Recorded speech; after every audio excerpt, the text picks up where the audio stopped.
Everyone. Can everybody hear me okay? Turn it up. A little soft. Okay. Do I need to pull out my mom voice? Okay. All right. Good evening and welcome to the 86th annual meeting of People's Energy Cooperative.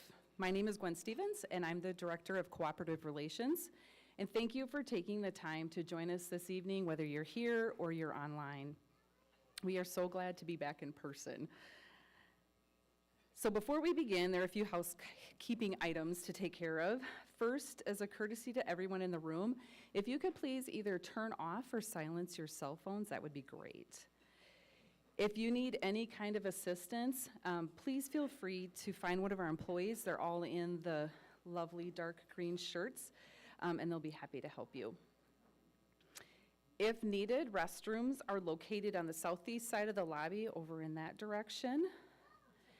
And as in prior years, each registered member will receive a $10 credit on their April power bill for attending tonight's meeting. If you haven't already done so, please be sure to have a staff member scan your registration card before you leave so you get that credit.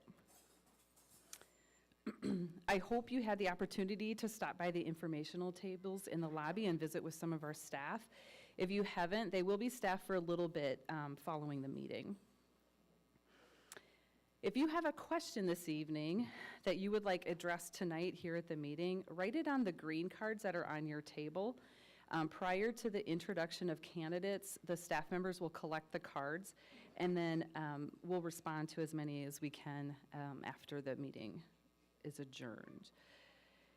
We really value your feedback and suggestions because they help us improve and tell us what's also going really well. So please take a few minutes to fill out the white annual meeting survey card at the end of the meeting.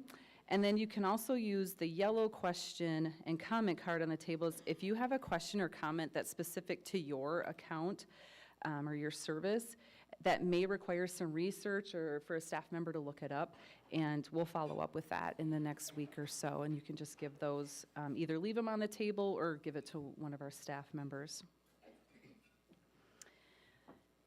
The 2023 annual meeting of Darylyn Power Cooperative is on Wednesday, June 7th at the La Crosse Center in La Crosse, Wisconsin. If you would like to join us as a delegate, you must be a member of People's Energy and registered through us. To register and reserve a seat on the chartered bus from Peoples, please email memberrelations@peoplesenergy.coop or call the cooperative at 800-214-2694 to express your interest, and then we'll provide you with more details. There is also a sign-up sheet in the lobby at the registration table, so you can also let us know tonight if that's something you want to participate in. At this time, I will introduce your board of directors.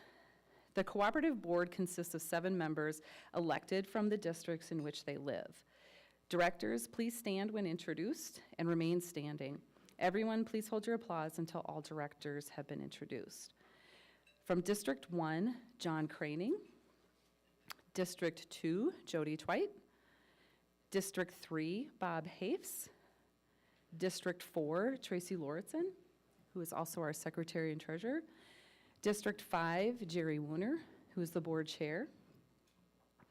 District 6, Art Frederick, Vice Chair and Darylyn Director. I forgot Art one year, so I will never do that again. And last but not least, District 7, Jeff Orth. Ladies and gentlemen, your board of directors.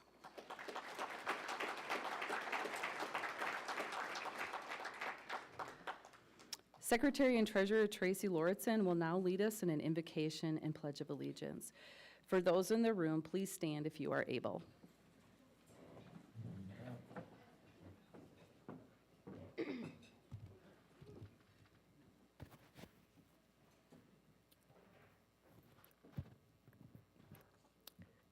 Great Creator and ultimate source of power. On this spring evening, we remember those who came before us, steadfast in their belief that all people deserved access to a resource as impactful as electricity. Their determination and commitment to each other electrified our corner of southeast Minnesota, and for that we are forever grateful. Our communities, no matter how small or large, are the backbone of our cooperative.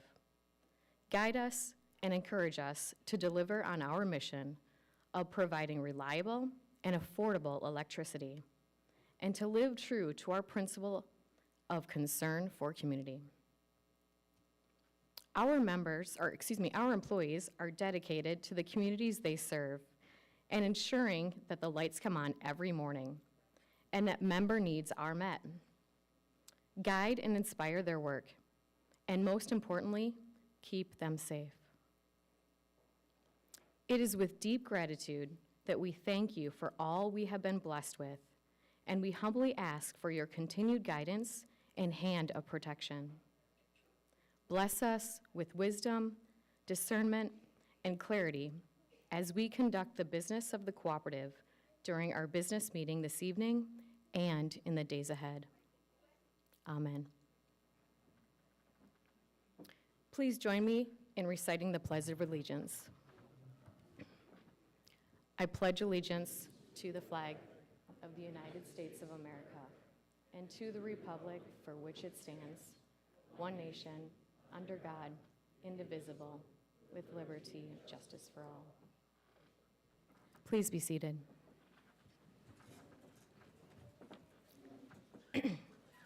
At this time, Board Chair Jerry Wooner will officially open the meeting. Mr. Wooner? Good evening and welcome. I've been informed that the number of members attending is sufficient for a quorum tonight and transact any business coming before this membership. Therefore, I officially call this meeting to order. On the screen, you'll see the agenda for the evening's meeting.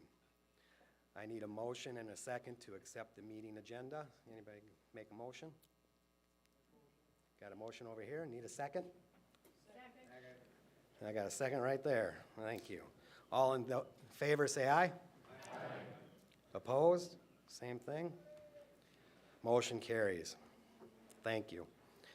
Tracy will now give the Secretary's report and request approval of the 2022 annual meeting minutes.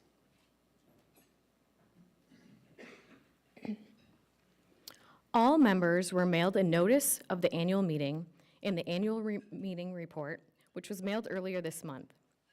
Notice was also given in the director ballot mailing the first week of March. The minutes of last year's annual meeting were published on page 7 of the annual report. Unless there are objections or corrections, I ask the chair to consider a motion to approve these minutes as published and to dispense from reading them. Mr. Chair? Unless there are any objections, I now will entertain a motion to approve the minutes as published and dispense with reading them. Need a motion? Got a motion? Need a second? Got a second right over there. Thank you. All those in favor say aye. Aye. Opposed, same thing. Motion carries. Tracy will now present the financial report. As treasurer of People's Energy Cooperative, it is my responsibility to report to you on the financial condition of the cooperative. The cooperative's financial statements are on pages 10 and 11 of the annual report. There are copies of the report on each table if you'd like to follow along as I share the results of 2022. I am pleased to report that we received a clean audit report with no adjustments from the accounting firm of Brady, Martz & Associates. I'd like to thank the cooperative staff for their diligence in accurately reporting, recording, and reconciling the data that ensures a clean audit. We'll start with our statement of operations, which reports on revenues, expenses, and margins for the year, located on page 10. Operating revenue was $54.7 million, compared to $50.5 million in 2021. This is revenue that is generated through the electric system, primarily through the 24,000 services in place that supply electricity to our members. A small portion also includes other system-related revenue received from sources like compensation from RPU for service territory annexed by the City of Rochester, pole attachment fees for telecom companies that utilize our poles to deliver their services, as well as revenue deferred from previous years used to mitigate rate increases to our members. The above-average increase in 2022 is attributed primarily to power cost adjustments from our power suppliers passed through to our members because of high fuel input costs. Expenses totaled $51.6 million in 2022. This includes all operating expenses and interest on long-term debt. As you can see on the chart, on the screen, the cost of power is our greatest expense and represents about 61% of our total expenses. The cost of purchased power increased 10.2% to $31.2 million in 2022. This is due in large part to increased costs for fuel used to generate electricity. The overall cost of purchased power in cents per kilowatt hours was 8.1 cents in 2022. This is up 8.7% from 2021, when it was 7.5 cents. Again, this is due in large part to increased costs of fuel used to generate electricity. In 2023, we are projecting an overall increase of 6% in power costs from our power providers. Excluding the cost of purchased power, total expenses increased by $327,000, or 1.6% over 2021. Although we have seen significant inflation pressures in many areas, such as material, fuel, and services, we have been able to keep increases in our expenses well below recent inflation levels, in part due to the low number of outages. We've seen the positive results of reliability due to our vegetation management and maintenance programs. This graph includes inflation rates, and as you can see, and I'm sure most of us have personally experienced, in 2021 and 2022 saw the largest inflation increases in nearly 40 years.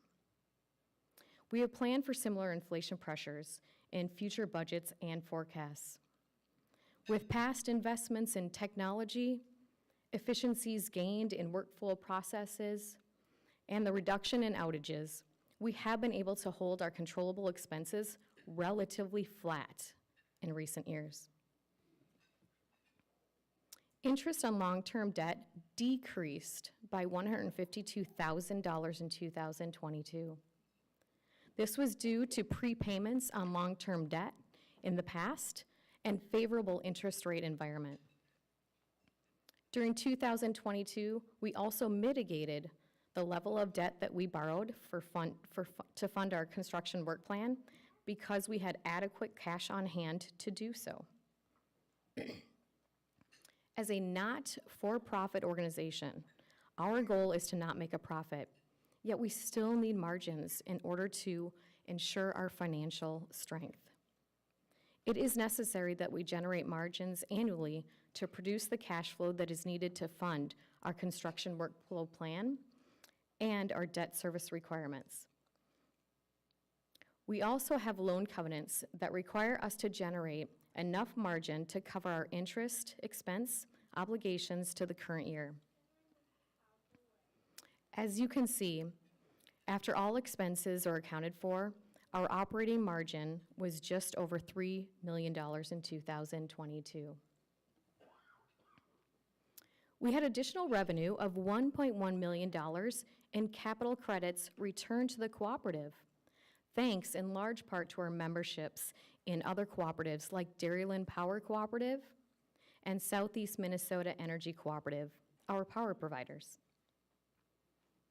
We also gained $2 million in non-operating margin, and $1.9 million of this was from the sale of our transmission lines to Dairyland Power Cooperative in 2022. I'm happy to report our cooperative had a solid financial year. Total margins of $6.3 million. Keep in mind, margins are paid out to members in future years based on the rotation of capital credits the Board of Directors approves annually.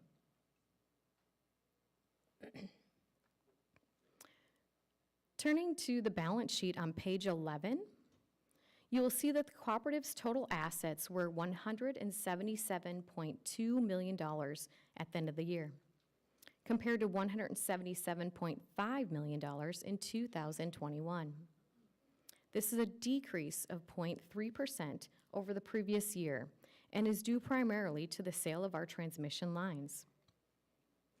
Assets are what we own and include the electric infrastructure that is currently in service, construction work that is in progress, our building and other properties, cash, accounts receivable, inventory, vehicles, and other assets. Liabilities are what we owe and include things like long-term debt, notes payable, and accounts payable. Our liabilities total $111 million. The most significant liability is our long-term debt, which totals $94 million and is $3.9 million less than last year. Equity measures the net worth of our cooperative, and our total member equity was $66.2 million, which is just over 37% of our total assets. The equity ratio is important to us and is used by lenders to measure our creditworthiness.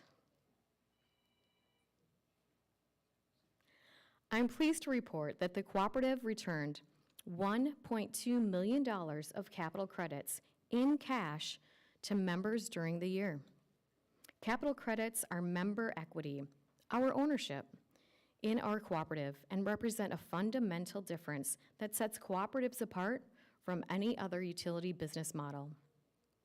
As I stated earlier, we exist to serve members, not to make profits. As you can see, your cooperative is in sound financial condition. Mr. Chair, this concludes my report. Thank you, Tracy, for the financial report. Sorry, I was choking on water earlier. One of the greatest challenges for an electrical cooperative board is establishing affordable rates. It's even a challenge to define what affordable is from one member to the next. This evening, I'm going to share with you some reasons why establishing affordable rates is a challenge, especially in today's economy. I'll also address the rate increase that will go into effect on May 1st. Then CEO Mike will talk about reliability and what can affect that. In the end, we hope you leave understanding how we are doing our best to provide you, our fellow cooperative members, with affordable and reliable electricity. When establishing rates, there are many factors to consider. This diagram shows 9 different aspects that are considered when we need to adjust rates. I say need because we don't raise rates unless it is necessary to meet our revenue requirements. Remember, we're a not-for-profit organization, so our mission isn't to make a profit. It's providing safe, affordable, and reliable electricity. This evening, I'm going to focus on 2 aspects of the rate objectives: comparison with other utilities and financially adequate. Let's start with comparison with other utilities. One of the challenges with comparing our rates with other utilities is that utilities are all different. The mix of commercial and residential customers, geographic size, terrain, and number of members per mile of line at a rural electric cooperative is usually significantly lower than most municipalities like Rochester Public Utilities, or RPU, and investor-owned utilities like Xcel and Alliant Energy. Therefore, there are fewer customers to share in the fixed costs required to maintain the system. So the monthly basic service charges, or the electric customer charge, as the RPU calls it, tends to be higher at rural electric cooperatives. This slide shows that, on average, the number of customers per mile of line for a cooperative is 8, while it is 32 for other electric utilities. To give you an actual comparison, we here currently have 8.3 customers per mile of line, and RPU is at 70 customers per mile of line. In 2022, we generated nearly $19,000 in revenue per mile of line. The most recent numbers we have for RPU are from 2021, and they generated over $209,000 in revenue per mile of line. As you can see, comparing us with RPU is like comparing apples and oranges when it comes to miles of line, number of customers, and revenue. Now let's look at how rates compare. As Mike indicated in his message in the January newsletter, we needed to increase rates this year. The good news is that it's not going to be 7% as once thought. It's actually going to be 4%, and will go into effect on May 1st. Your board decided to defer some of the revenue from 2022 to 2023 to help reduce the impact.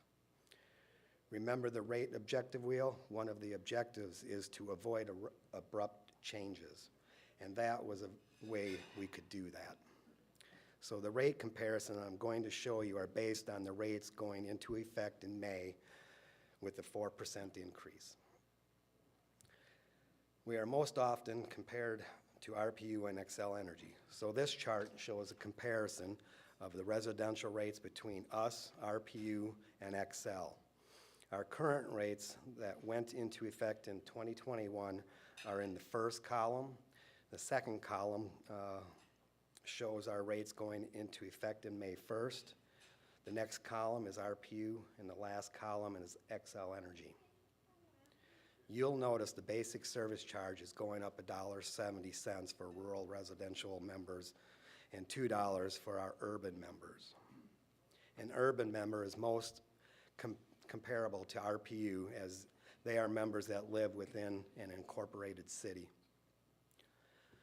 Please note that while our revenue is 11 times less than RPU's and our consumers per mile line is 8 times less than RPU, our comparable basic service charge is only 1.5 times higher than their $20.50 electric customer charge. So our basic service charge may be higher, but notice that both our summer and winter energy charges are lower than both RPU and Xcel. What you really may want to know is your overall bill, how your overall bill compares. This slide is a comparison that was done between Peoples, RPU, and Xcel using our urban residential rate to see how bills compare monthly and annually. It shows that for the average urban member that uses 760 kilowatt hours of electricity per month, the monthly difference is only $3.68 more than RPU and only 21 cents more than Xcel Energy. When we developed our 5-year rate restructure plan, we thought the 5th year, which is this year, would simply be needed to verify that members are in the right rate and that the way rates are structured are meeting the revenue requirements. If any adjustments needed to be made, we thought they would be minor this year. We had no idea we'd have to increase them due to record-breaking inflation. Which brings us to the financially adequate facet of rate design. The biggest challenge we're facing from a rate standpoint right now is the rate of inflation and its impact on the cost of materials required to deliver reliable electricity, the electrical service, and the cost of fuel that is driving up our cost of power. I know this bar chart has a lot on it, but it represents the Consumer Price Index from 1982 on the far left through 2022 on the far right, and shows that we haven't seen inflation rates like we're experiencing now in 40 years. To give you a perspective on what we have been facing, please look at the screen. What you're looking at is an analysis of the cost increases for the transformers, electrical lines, and poles from 2020 to 2022. Note that the first 5 line items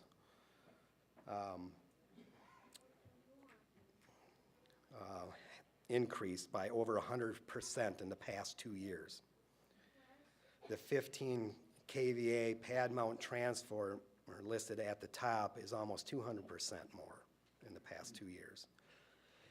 The transformers are the green transformers that are housed in green metal boxes that underground lines go to your home. So that's how much they have gone up. The next 4 on the list have gone up over 70%, and even the bottom 4 have averaged over 30%. In dollars, that equates to over $1 million. As a not-for-profit organization, it is necessary to recover the cost of doing business, as well as maintain enough cash reserves or margins to reinvest in the system to ensure reliability and to cover our debt. Unfortunately, that means we need to raise rates to cover those costs. The good news is that the rate increase of 4% is nowhere near the rate of inflation for the past 2 years, and the staff's efforts to minimize costs and be more efficient have played a large role in helping minimize the impact of cost increases. Remember this slide that Tracy shared with you? It's proof of those efforts, and I hope it reassures you that your friends, family, and neighbors that work for the cooperative are looking out for the cooperative members' best interests. Not only did the cost of materials go up dramatically, but so did the cost of power. Tracy shared with you that our cost of purchase power went up 8.7% in 2022, and we are projected to increase by 6% this year, which is a more dramatic increase than we've seen in recent years. You may have noticed that one of the facets of balancing rate objectives is member acceptance. While we know no one likes it when rates increase, our hope is that by understanding the economic challenges we face, knowing the strategic thoughts that go into setting rates, and seeing that we're doing our best to control costs, you now understand and accept why we need to increase rates in 2023. Thank you, and as Mike comes up to the podium, please remember that if you have a question, there's green cards on your table. Go ahead and fill them out and give them to staff members, and once the meeting is adjourned, we will go over the questions, Mike and I. Thank you.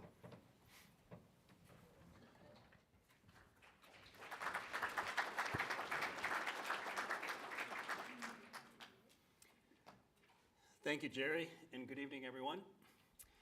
The Cooperative's mission is to bring value to our member, owners, and communities by providing reliable electricity, superior customer service, innovative energy solutions at fair and reasonable prices. A mission we embrace and we take very seriously.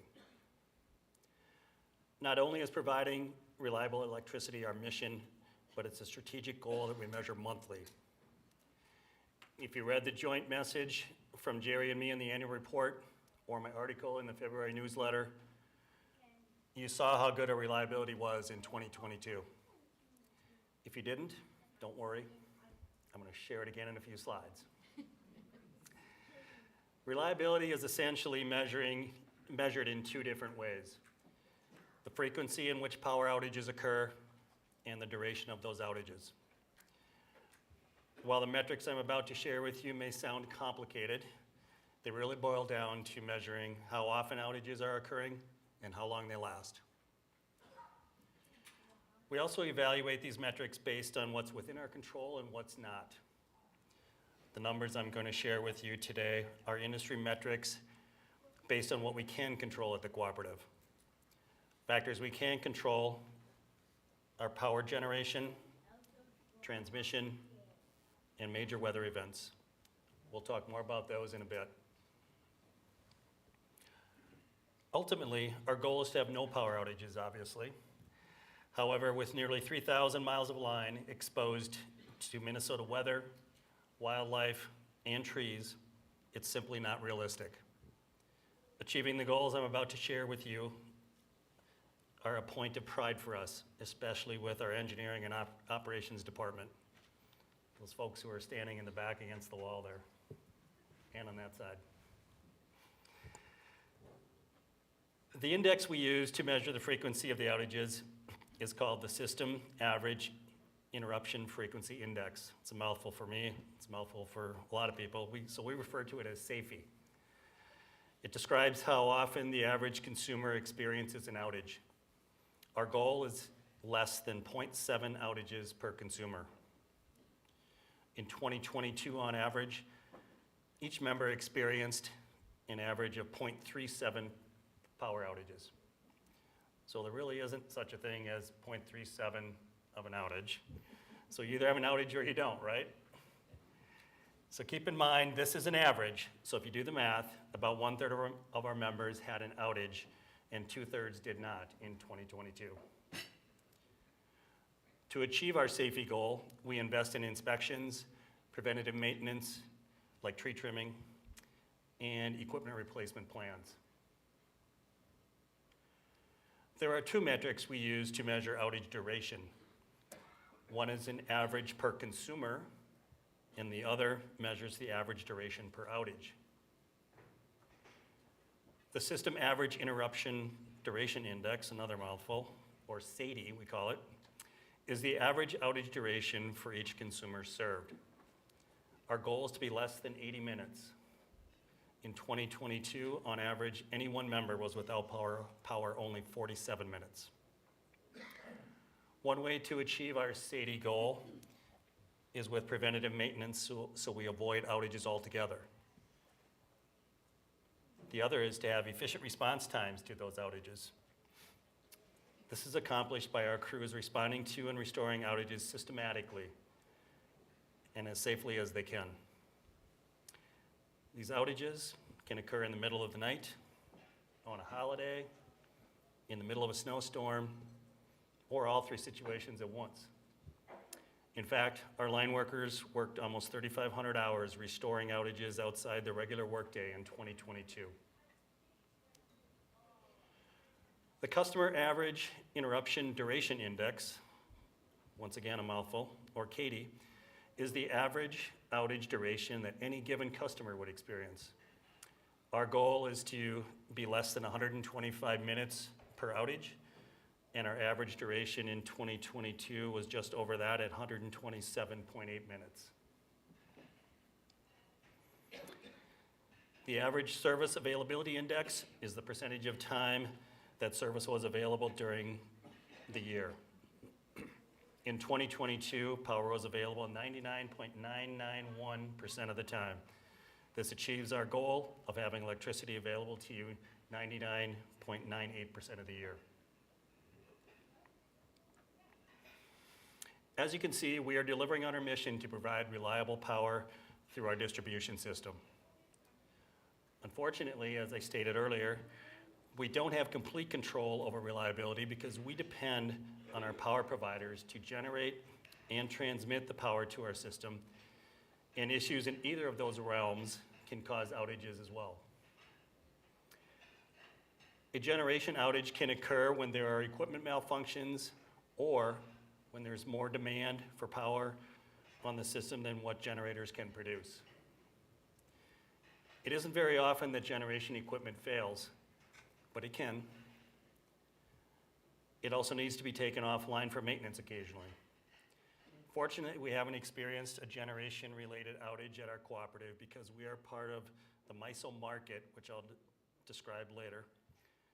And that MISO market enables our providers to draw from other resources when their power is out. This leads to another way that generation-related outages can occur, and that is when there simply isn't enough power available on the grid to meet the consumer demand.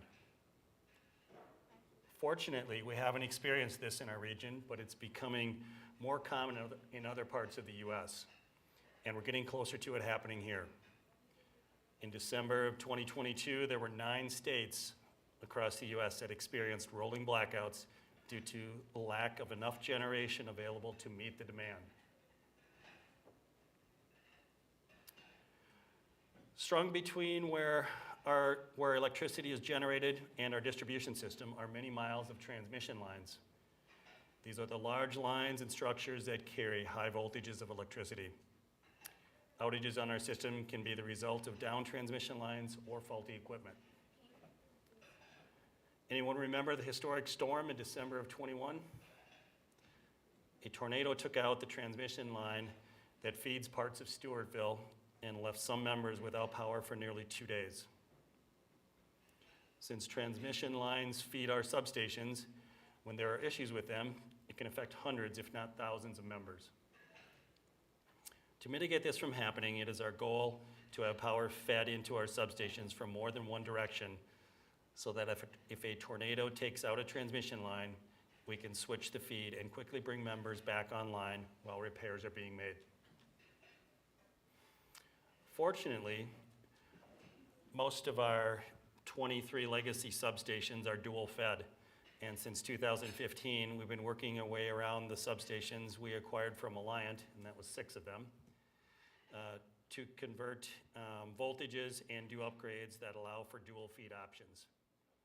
These are expensive projects and take a great deal of time and effort. So that's today's reliability and a glimpse into what we're doing to ensure even better reliability in the future. Again, this is what we can do within what we control. A significant challenge facing us in the future is the passing of the carbon-free by 2040 mandate signed into state law this legislative session. Our main concerns with the mandate are affordability and reliability. While the law establishes a noble goal, it leaves us with unanswered questions and lots of uncertainty. For example, it provides off-ramps for utilities who may not be able to comply with the mandate because it would impact affordability and/or reliability. Unfortunately, those haven't been defined, and it's being left up to the Public Utilities Commission to determine what those are, a commission appointed by the governor and not elected by you. At this point, our greatest concern is with reliability because of the speed of change dictated by the new law. To make a smooth transition to 100% carbon-free resources, we need time, technology, and transmission. Make no mistake, we all want a clean energy future. As a grandfather, I want to make sure Reese and Miles can enjoy a long, healthy life on this planet. We just need to make sure we're realistic with our goals. I say we need time because doing anything utility scale takes an incredible amount of time to get through feasibility studies and permitting processes. Often it can take upwards of 10 years before a shovel ever hits the ground. We also need time because technology doesn't exist yet to generate reliable carbon-free baseload power at utility scale. That is unless new technologies such as small modular nuclear reactors are considered. But with a nuclear moratorium in Minnesota, this option for new generation is currently off the table. Utility scale solar and wind generation aren't viable unless there is a large-scale storage system connected to them, to be able to draw from when the sun isn't shining and the wind isn't blowing. We also need more high voltage transmission lines interconnected so that renewable energy being generated in one part of the grid can be sent where it's needed most. A big challenge with that happening now is the bottleneck in the permitting process. There is federal legislation currently being worked on that will hopefully help with that process. So where are we today, and will we hit the milestones? To give you some perspective, let's look at the energy market in our region. First, you need to understand that our power is managed by the Mid-Continent Independent System Operator, or we refer to as MISO. MISO is an independent, not-for-profit, member-based organization that focused on 3 critical tasks. 1, managing the flow of electricity across 15 US states and into Manitoba. 2, facilitating one of the world's largest energy markets. And 3, planning the grid of the future. I'm not going to go into detail about MISO and how we fit into it. I just want you to understand what I'm referring to when I talk about the MISO market, so you have kind of a frame of reference. This slide is a snapshot of electricity use on the MISO market from a week in late December. Electricity use is in purple, and the amount of that was generated by wind is in green, and the amount generated by solar is in yellow, and it's almost non-detectable at the bottom of the screen. As you can see, on average, wind and solar only met 14% of the electricity needs in the MISO footprint during that time. So you may ask, what made up the rest? Let's specifically look at early evening on December 23rd. On the right of the screen, you can see a screenshot from a real-time display that you can access on MISO's app. This is showing that at that time, coal, which is in gray, natural gas, which is in blue, made up 68% of the generation. 10% was from nuclear, 18% was from wind, and about 4% from other sources. And it was dark, so solar wasn't contributing to the grid at all. That means 68% of the electricity that consumers were using was being produced by carbon-emitting resources. So to be fair to solar, let's look at a time of the year when it produces more. This slide is a snapshot of electricity use used on the MISO market from a week in late June, which is the days with the most hours of sunlight in the year. Electricity use, again, is in purple. Wind generation is in green. And now you can kind of see solar there at the bottom in yellow. It's easy to see that today, the gap between available renewable energy generation and electricity demand is filled by coal, natural gas, and nuclear energy. So if we are so dependent on these resources today, how are we going to eliminate coal and gas to reach 100% carbon-free by 2040?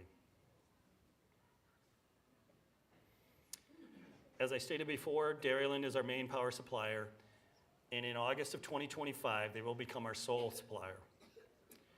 We have an all-requirements power purchase agreement with them that's good until 2062. Yep, you heard me right, 2062. I might possibly be retired by then. Actually, I'll be 97. So hopefully I'm retired. These contracts are long because of the significant long-term investments needed to build utility-scale generation. To back out of a power purchase agreement is very costly. So let's look at where Dairyland is today with their generation mix and where they plan to be 10 years from now. The graphic on the far left shows Dairyland's current mix of of energy resources based on capacity. Capacity is what a generation source is capable of generating. As you can see, coal and gas currently make up 76% of the mix.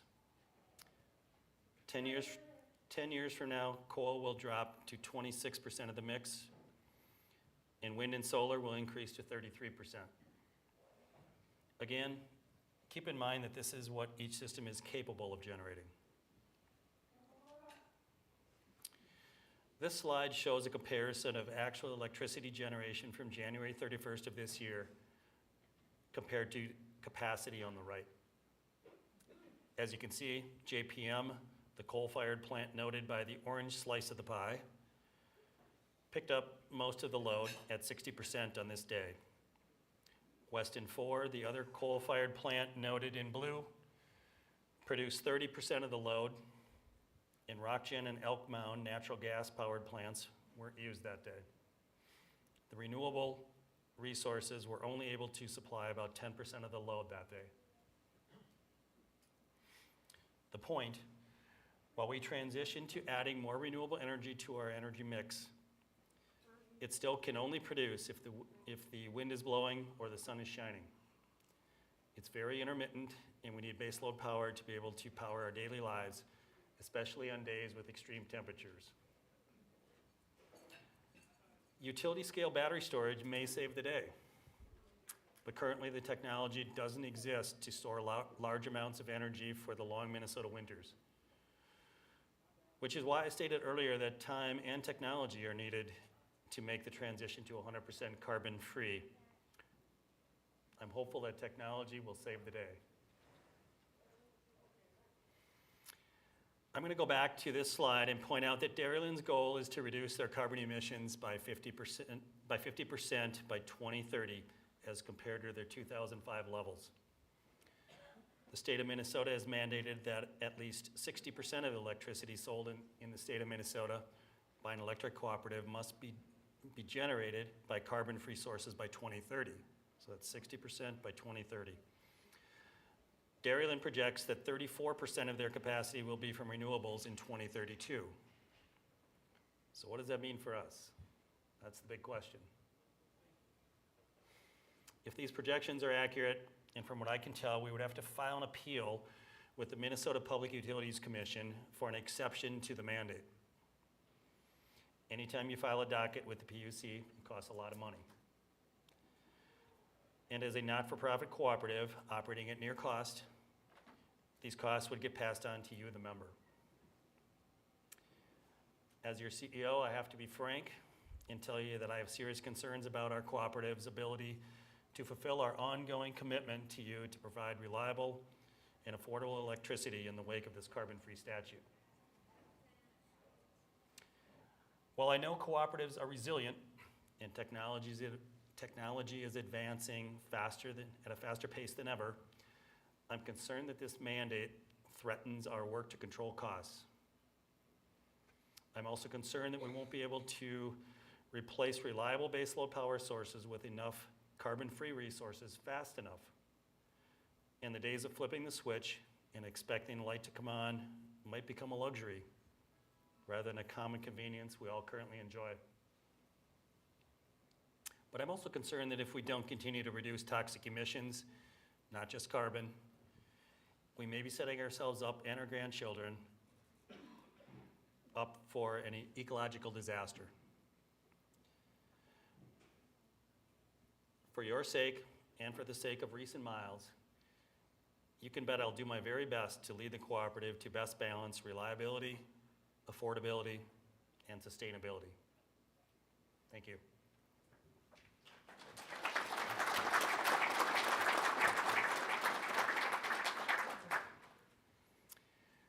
At this time, I'd like to recognize a few of our employees. First one up is lead area line worker, Brian Eidecker, who celebrated 30 years of service in December. I don't think Brian's here tonight. If he is, if you are, wave your hand, Brian. I haven't seen him. Next is lead area line worker, Randy Pankinen, who also celebrated 30 years of service in December. As a matter of fact, they started on the very same day in 1992. I also want to recognize Gary Fitterer for his 20 years of service to the cooperative and congratulate him on his upcoming retirement. I think I saw Gary back corner, far back corner by the exit sign. Stand up and wave, Gary. Stand up one last time.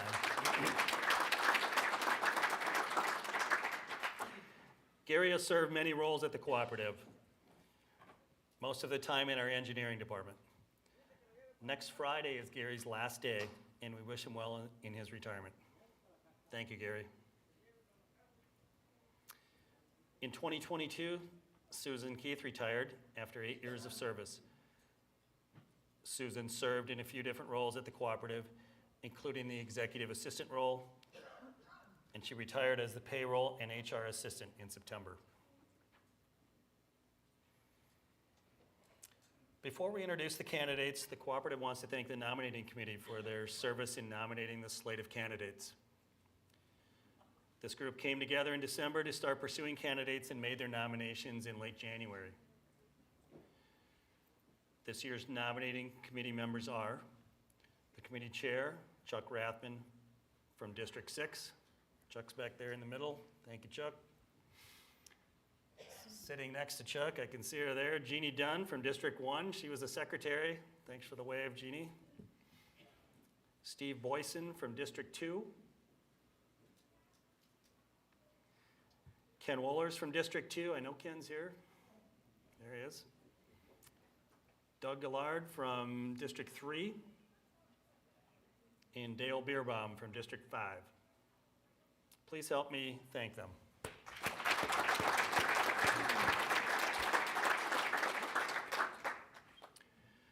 To introduce this year's candidates and to announce the results of the election, please welcome Dan Burt from the law firm of Dunlap and Seeger.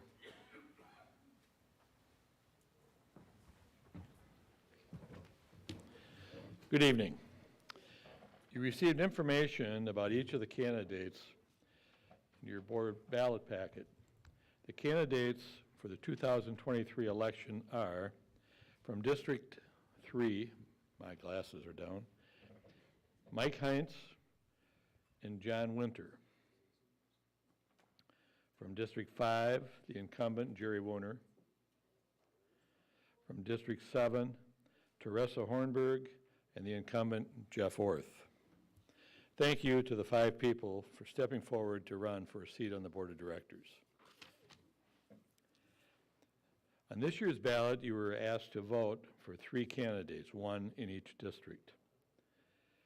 The directors elected today will serve for 3 years. The members who have been elected to serve on the Board of Directors are, in District 1, John Winter. In District 5, Jerry Woner. In District 7, Jeff Orth. Thank you for taking the time to participate in this year's election process. At this time, I would ask John Winter, Jeff Orth, and Jerry Woner to step forward and give the oath of office.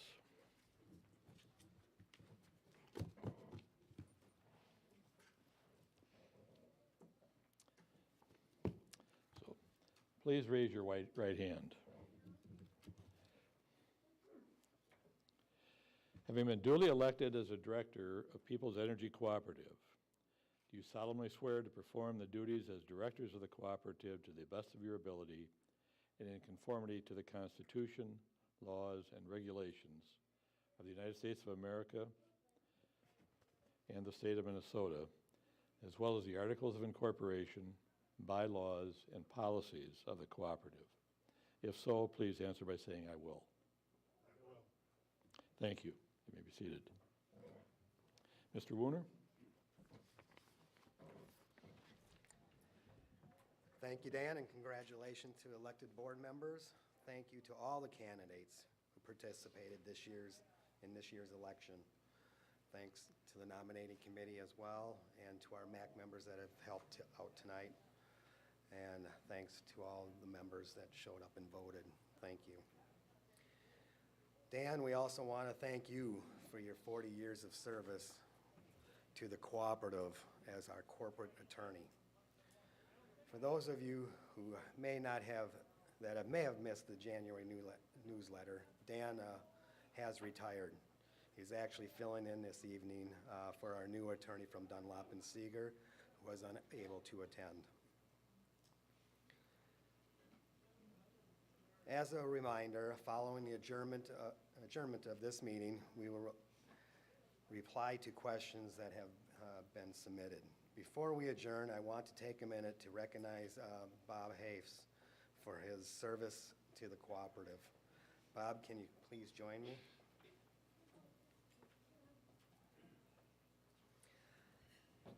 As you know, Bob did not seek re-election this year for the People's Energy Cooperative Board of Directors, a seat that he has held since 2002, which is 21 years. Bob, on behalf of the cooperative members, Board of Directors, and staff, thank you for your commitment to the cooperative and the community. We hope that, wish you well and spend time during the things and enjoy your time off doing the things that you enjoy doing, Bob. Please accept the gifts here for your recognition and dedication and service to this cooperative. I hope it's a good reminder of your fond memories and sense of pride of the work you have done for the community and the cooperative. For those in this room, please join me a round of applause for Bob.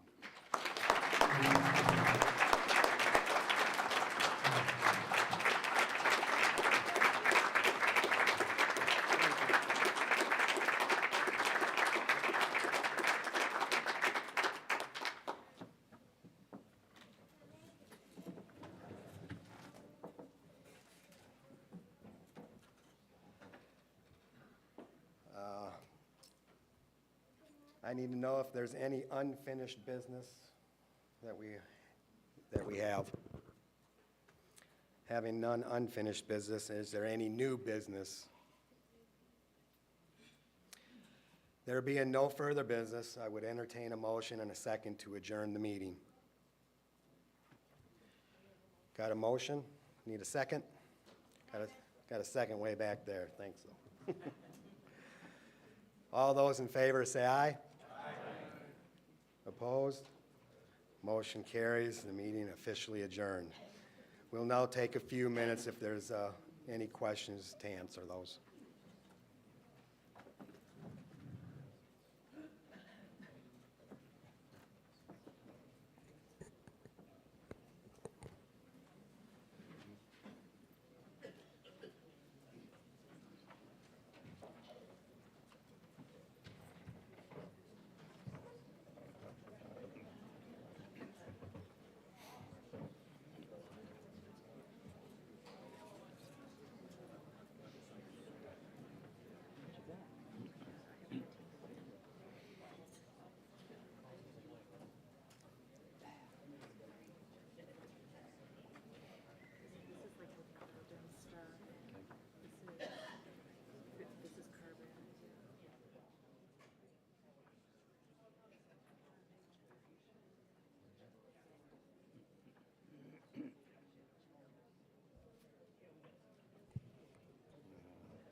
Okay, I'll take the first question here.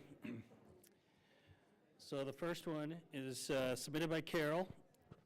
She says, who establishes the goals for SAFE, SADE, CADE, and ASAI? That is the IEEE, which stands for International something of Electrical and Electronics. What is it, Glenn? I'm sorry. IEEE. Institute, there it is. Institute of Electrical Engineers and Electronics. engineers, yeah, that's what it is. So are we satisfied with these goals? So the goals that we had up on the screen were goals that we have set internally. They're much more aggressive than the IEEE has. So, so yeah, we're fine with their goals. We achieve them in fine fashion. So, and what allows us to be better? I think I covered that, is doing maintenance and doing all of our maintenance programs and all the work we do to replace aging equipment on the system makes us do better on those numbers. Jerry, do you have one there? Yeah, I do. Do you really think the goal of 50% reduction of carbon emission is practical? How soon can this goal be changed? With the next election, question mark, I hope? Well, the goal is actually 60% by 2030. No, it's 100% by 40. Yeah, so it's 60% by 2030, 100% by 2040, which is not that long. It's how practical, I don't, like Mike had alluded to it in his speech, without the technology, without the time, and without the transmission, it's probably not very practical at all. Do we want it? Yes, but it's going to take time, and the only way to change it is through legislation and renewing the bill, changing the bill, so it gives us more time to do it.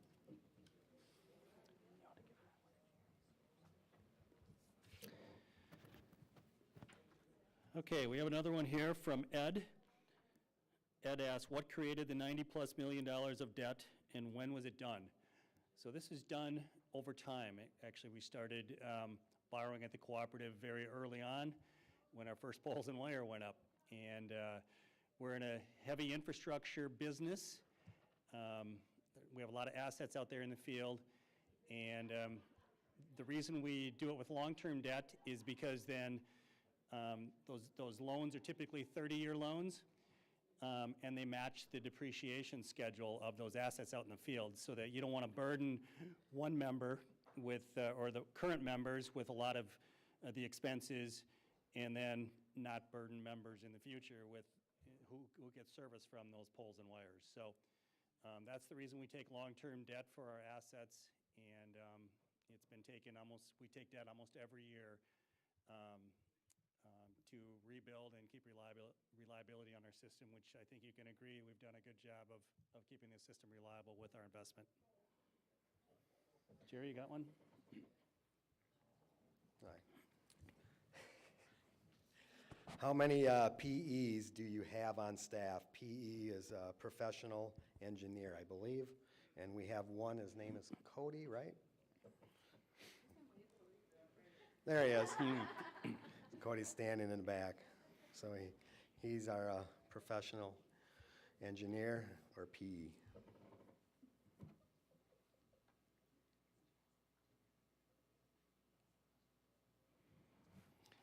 I'm reading this question. Hopefully this one was written before I gave my speech, because it was very clear in my speech. But what does PEC stand, what does people stand on Minnesota being 100% sustainable power by 2040?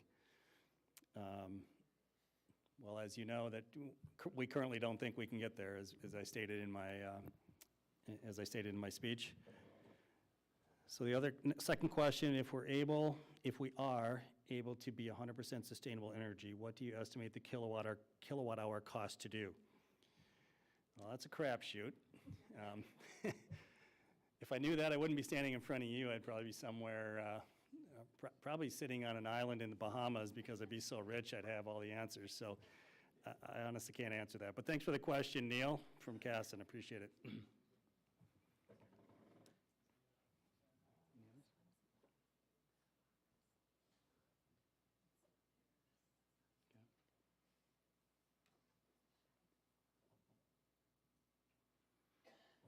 Okay, we've got another one. What is the chance of brownouts occurring this coming year? Well, Larry, I would say the odds are better than ever. I can't say it's going to happen. I'm not exactly sure the definition of a brownout. Our PE could probably come up here. Cody, you want to come up here and give a definition? No, he doesn't. So we call them rolling blackouts, but I'm not sure if that's the same thing as a brownout. But since Cody doesn't want to come up here, we'll leave it at that. The odds are better than ever, but again, if I knew it was going to happen, I wouldn't be standing here in front of you. I'd be a rich man. But thanks for the question, Larry.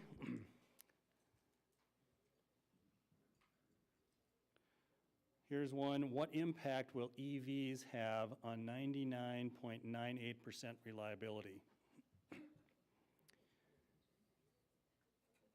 Yeah, somebody was obviously reading my slides, so that's good. I don't think EVs are going to have an effect on reliability for us in a negative way. EVs are typically charged in the evening, overnight, and that is when we have excess capacity on the grid, so I don't think it'll affect our reliability metrics at all. In fact, it will probably help our cost structure. We'll be selling more kilowatt hours at a time when we have excess, and spreading those costs over more kilowatt hours should make the rate hopefully more affordable for everyone.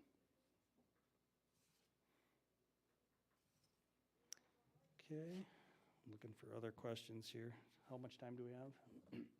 Gwen's got the timer on.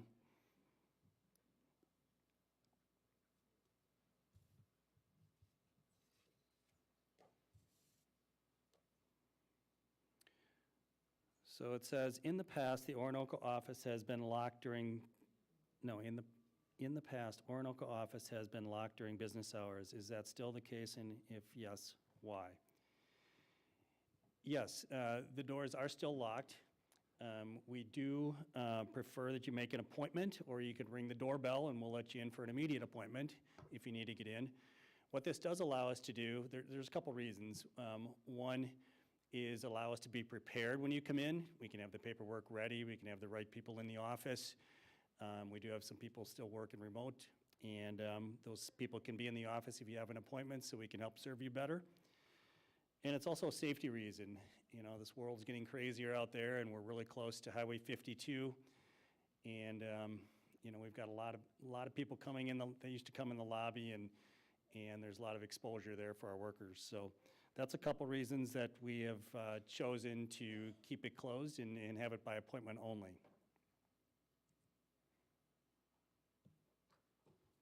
Okay.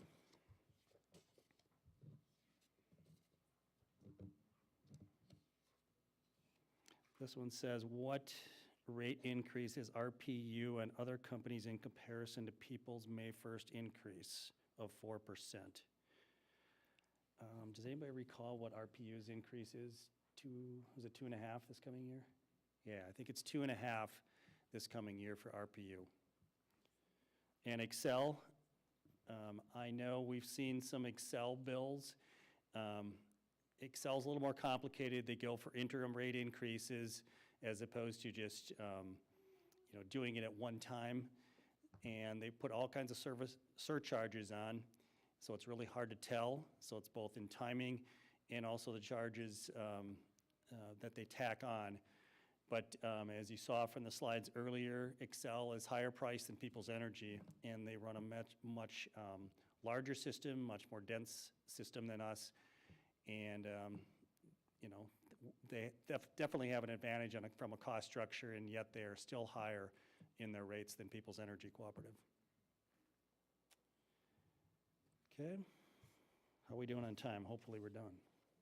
I'm running out of cards. Oh, no, that's fine. We're good. We're a little over, so. Yep, I'm out of cards. I think I've handled them all. Okay.